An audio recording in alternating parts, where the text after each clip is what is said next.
नमस्कार, जय माँ शारदा। श्री सरस्वती ज्योतिष ज्ञान गंगा इस चैनल में फिर से आपका स्वागत है। मैं हूं पंडित श्याम उपाध्याय और हाजिर हूं मैं इस महीने के आखिरी सप्ताह का साप्ताहिक राशिफल लेकर।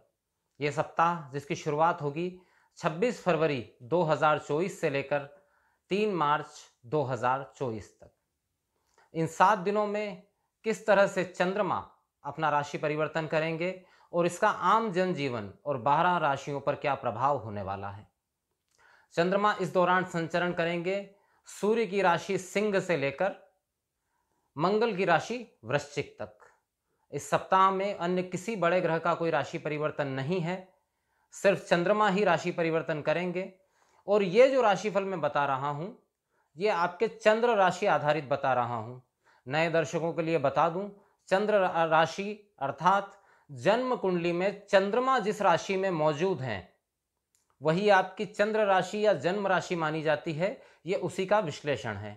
अगर आपके पास में आपकी जन्म राशि मौजूद नहीं है तो अपने नामाक्षर से भी इसको देख सकते हैं, लेकिन इस राशि फल को लग्न आधारित या अंक ज्योतिष आधारित नहीं माना जाए और ना ही सूर्य राशि आधारित माना जाए। ये पूर्ण रूप से चंद्र राशि आधारित राशिफल है। वीडियो के अंत में एक सार्वभौमिक दिव्य महाप्रयोग मैं आपको बताऊंगा, लेकिन उससे पहले बात करते हैं राशियों के क्रम में। सबसे पहली राशि मेष राशि के बारे में। अब मेष राशि के लिए सप्ताह की शुरुआत जो है वो थोड़ी तनाव के साथ हो सकती है। थोड़ा टेंशन रहेगा, चीजें शायद समय पर ना हो पाए, समय आगे पीछे हो। थोड़ी भावुकता की भी अधिकता रहेगी इस दौरान, इसलिए कोई भी डिसीजन इमोशनल होकर भावुक होकर ना लें, यह ज्यादा बेहतर रहेगा। जैसे ही सप्ताह आगे बढ़ेगा, छठे भाव से होता हुआ चंद्रमा का गोचर कहीं ना कहीं लाभ के संकेत दे रहा है, सुख साधनों में वृद्धि के संकेत दे रहा है। पुराना बकाया कर्ज आदि अगर कोई समस्या ऐसी चल रही थी तो उससे भी धीरे धीरे निजात मिलने की संभावना सप्ताह के मध्य स्थिति में दिखाई दे रही है। आगे के समय में जब चंद्रमा तुला राशि में प्रवेश करेंगे तो वो सप्तम भावस्थ होंगे। इस दौरान प्रेम संबंधों में प्रगाढ़ता आएगी। दाम्पत्य सुख में अगर कोई समस्या चल रही थी तो उसका समाधान यहां पर निकलता हुआ सा महसूस हो रहा है। सिर्फ आपको अपने पार्टनर के स्वास्थ्य का थोड़ा ख्याल रखना है, कफ जनित समस्याएं हो सकती है। सप्ताह के अंत में जब चंद्रमा वृश्चिक राशि में पहुंचेंगे तो उस समय खुद के स्वास्थ्य का ध्यान रखना है। उस समय पे आपको स्वयं को कफ जनित समस्याएं हो सकती है, लेकिन इस समय पे एक चीज बहुत प्रभावी रहेगी सप्ताह के अंत में, वो रहेगा आपकी वाणी। आपकी वाणी इस समय पे बहुत ही मधुर और प्रभावी रहेगी। इस समय पे वाणी के माध्यम से आप बहुत से कामों का बहुत से काम बना सकते हैं, अपने बिगड़े हुए काम भी बना सकते हैं इस समय पे। तो कुल मिलाकर अगर मैं कहूं तो मेष राशि वालों के लिए सप्ताह की शुरुआत थोड़ी सी धीमी है, लेकिन जैसे जैसे सप्ताह आगे बढ़ेगा वैसे वैसे समय जो है वो पॉजिटिव होता चला जाएगा। बात करते हैं कालचक्र की दूसरी राशि वृषभ राशि के बारे में। अब देखिए, वृषभ राशि का वैसे तो समय अच्छा चल रहा है।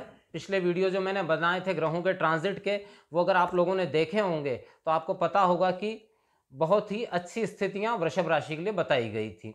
लेकिन थोड़ा सा और महीन रूप में जाएं अगर वृषभ राशि के लिए, तो सप्ताह की शुरुआत चौथे भाव के चंद्रमा से हो रही है।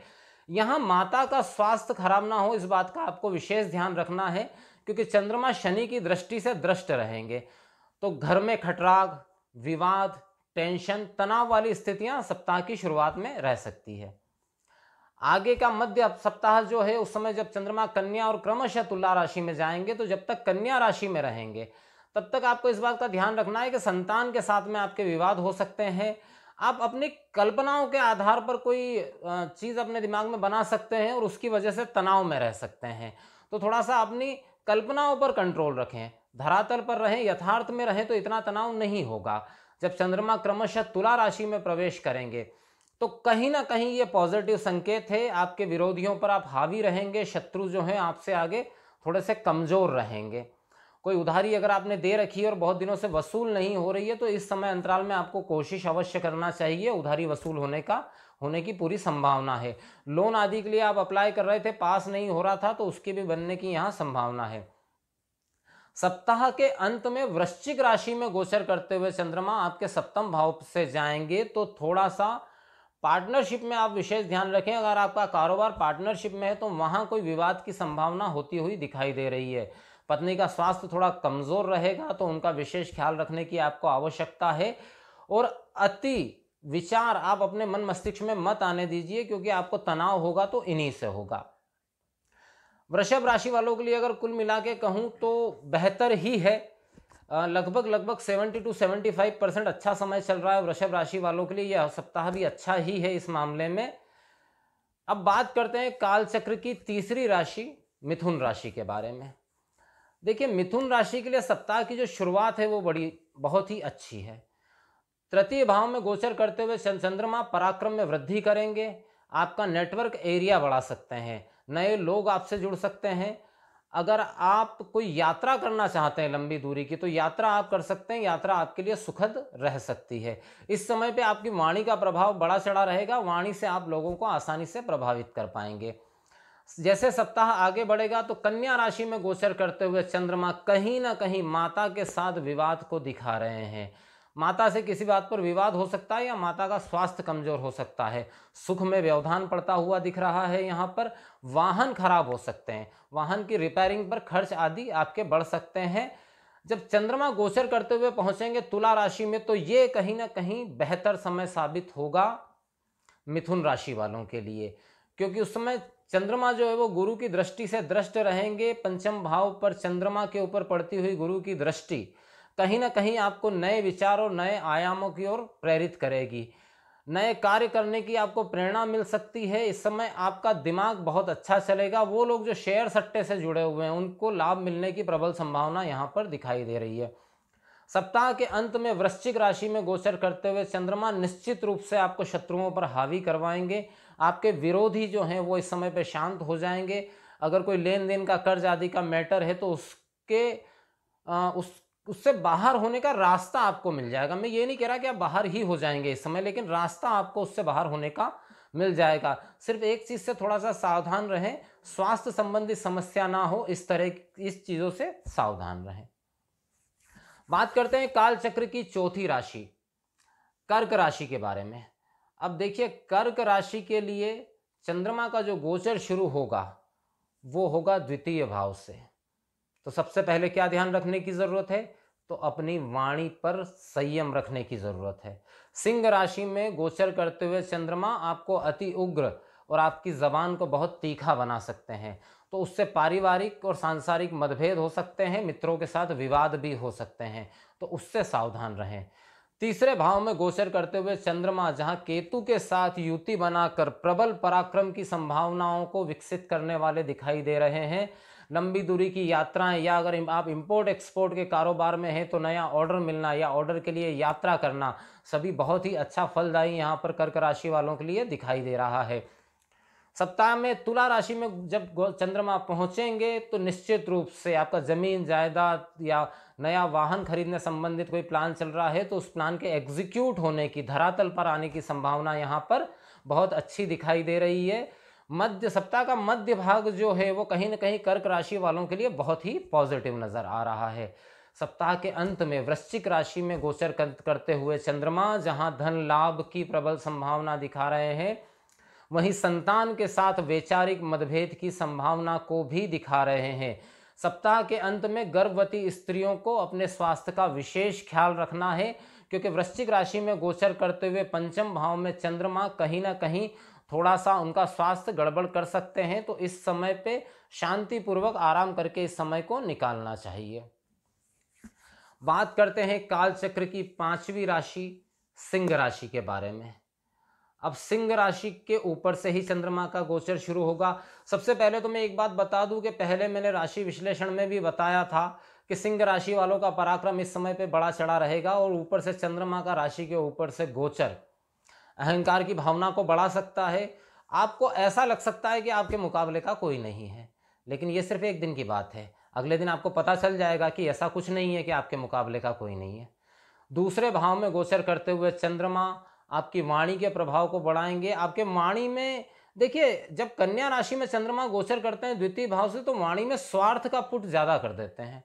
तो आपकी वाणी इस समय अच्छी तो रहेगी, लेकिन आपसे बातचीत करने वालों को ऐसा महसूस होगा कि आप अपनी सेल्फिशनेस, अपने फायदे के लिए जो है बहुत अच्छा बोल रहे हैं। इस चीज से बचने की कोशिश करें, जो भी है नेचुरल बात करने की कोशिश करें।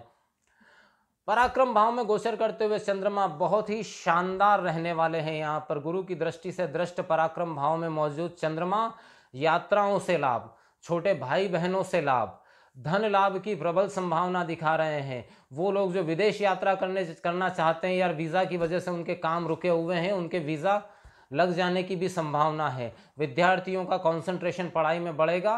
तो कुल मिलाकर सिंह राशि वालों के लिए सप्ताह का अंत जो समय है अब वो सुख में व्यवधान करने वाला है। कहीं ना कहीं माता या पत्नी के स्वास्थ्य को खराब करने वाला है।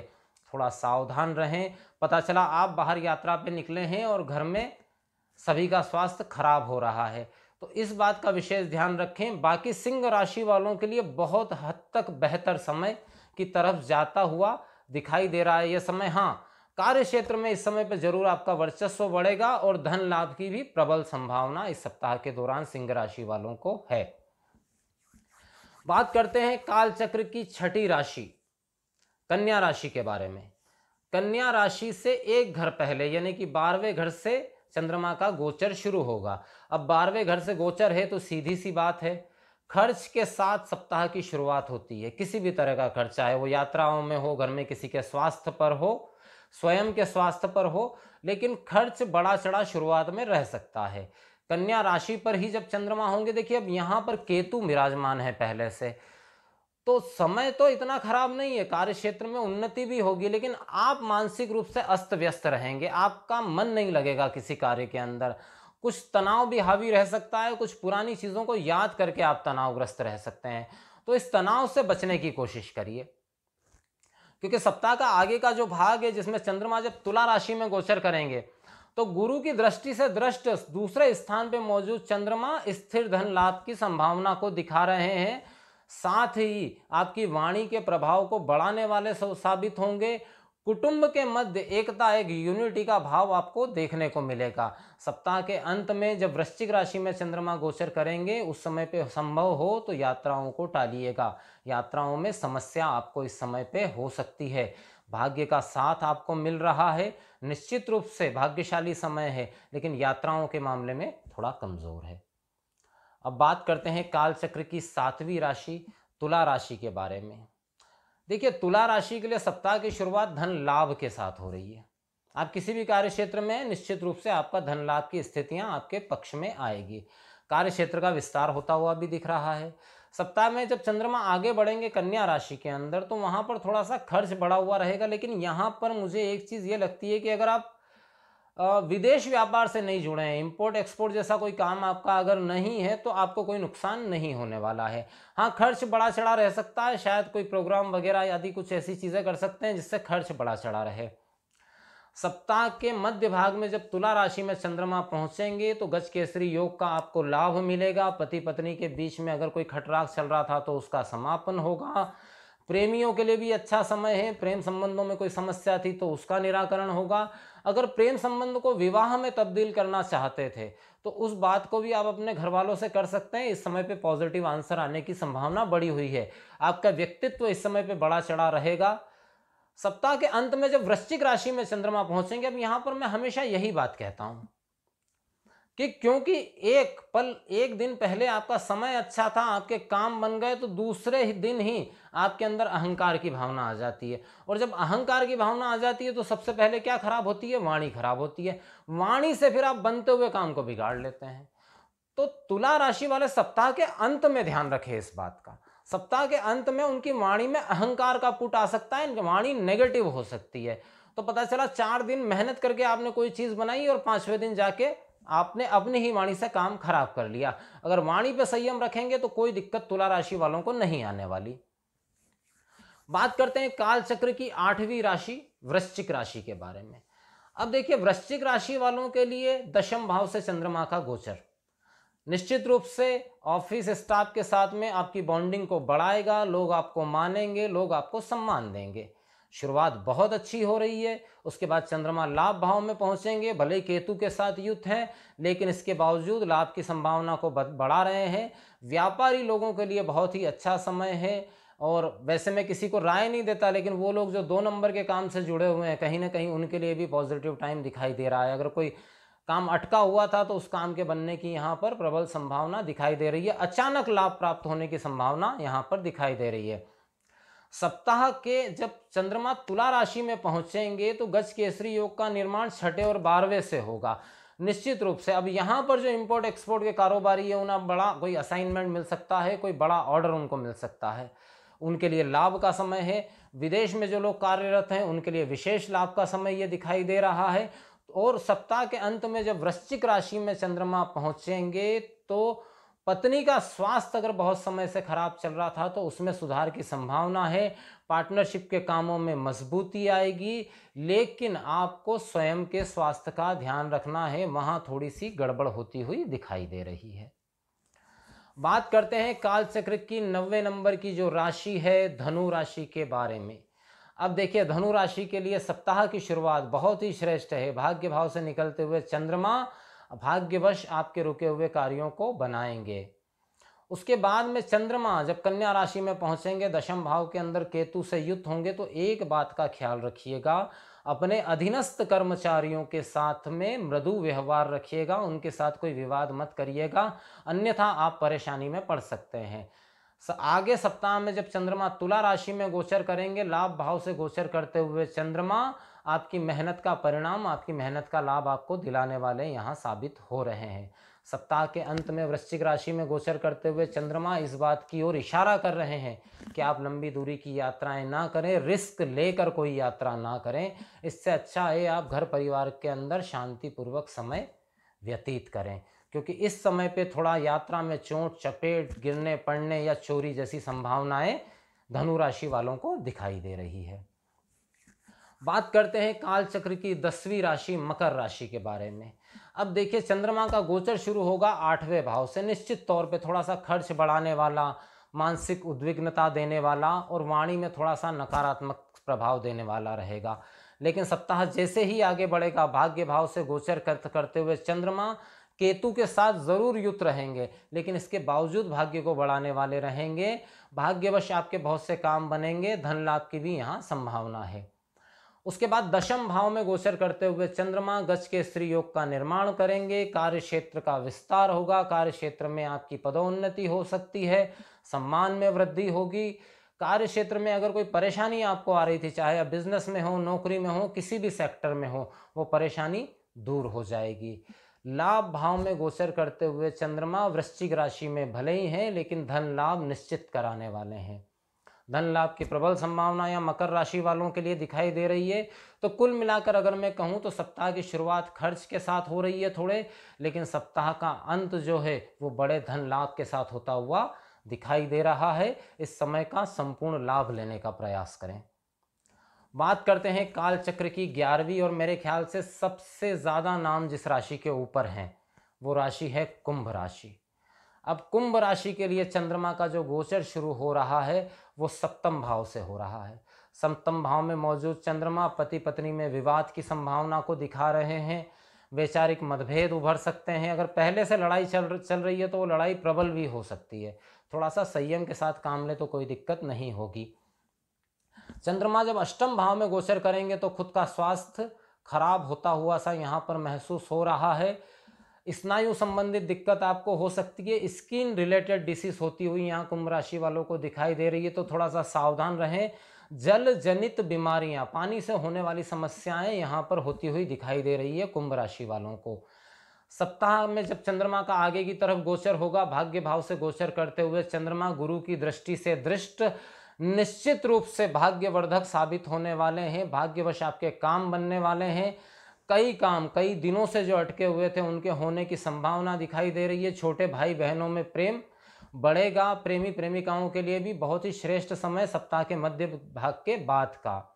सप्ताह के अंत में वृश्चिक राशि में गोचर करते हुए चंद्रमा उन लोगों के लिए बहुत श्रेष्ठ हैं जो ब्रोकर आदि का काम करते हैं, मतलब जो रियल एस्टेट के काम में है, ज़मीन जायदाद संबंधित काम करते हैं, उनके लिए अति श्रेष्ठ साबित होने वाला है। सप्ताह का अंत, अगर आपकी कोई डील, कोई सौदा, ज़मीन से संबंधित कोई काम अटका हुआ था तो निश्चित जानिए उस कार्य के बनने की प्रबल संभावना यहाँ सप्ताह के अंत में दिखाई दे रही है।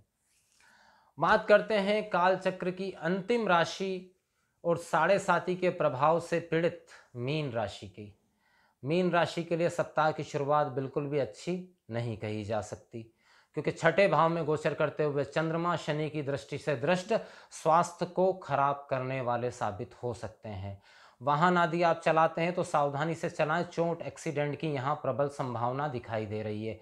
उसके बाद सप्ताह के मध्य समय में जब कन्या राशि में होंगे चंद्रमा, वो समय भी दाम्पत्य सुख के लिए बहुत अच्छा नहीं है। नकारात्मक विचार, पति पत्नी के बीच नकारात्मकता, प्रेम संबंध के टूट जाने की संभावना यहाँ पर दिखाई दे रही है, या जिन लोगों की शादी आदि रिश्ते तय हो चुके हैं उनमें भी विघटन की संभावना यहाँ पर दिखाई दे रही है। तो संयमित होकर व्यवहार करना है। सप्ताह बहुत अच्छा जाता हुआ नहीं दिख रहा, क्योंकि चंद्रमा जब तुला राशि में भी पहुंचेंगे, गुरु की दृष्टि से दृष्ट गज केसरी योग का निर्माण करेंगे, लेकिन कहां से करेंगे? अष्टम भाव से करेंगे। तो अष्टम भाव से गज केसरी योग का निर्माण होना भी बहुत श्रेष्ठ फलदायक नहीं होता। हाँ, सप्ताह के अंत में थोड़ी सी राहत इस बात की है कि चंद्रमा भाग्य भाव में पहुंच जाएंगे, तो इतनी सारी परेशानियों के बीच में भी कहीं ना कहीं उनसे लड़ने की हिम्मत आपके अंदर पैदा हो जाएगी। लेकिन सप्ताह सामान्य भी नहीं कहूँगा, अति सामान्य जाने वाला है। इसमें भाग्य का भी सहयोग नहीं मिल रहा है और स्वास्थ्य का भी सहयोग नहीं मिल रहा है। पार्टनरशिप में जो कारोबार है वहाँ उनको तो विशेष ध्यान देने की जरूरत है, वहाँ विवाद बड़े हो सकते हैं। 12 राशियों में मीन राशि वालों के लिए सबसे मुश्किल सप्ताह जाता हुआ दिखाई दे रहा है, सावधान रहें। तो ये था 12 राशियों पर चंद्रमा के गोचर का साप्ताहिक प्रभाव। जैसा कि हर वीडियो के अंत में मैं आपको बताता हूं कि ये सिर्फ चंद्र राशि आधारित राशिफल है। कोई भी बड़ा निर्णय इस राशिफल के आधार पे आप बिल्कुल भी ना लें। अगर कोई बड़ा निर्णय लेना है तो उसके लिए कुंडली विश्लेषण अत्यंत आवश्यक है।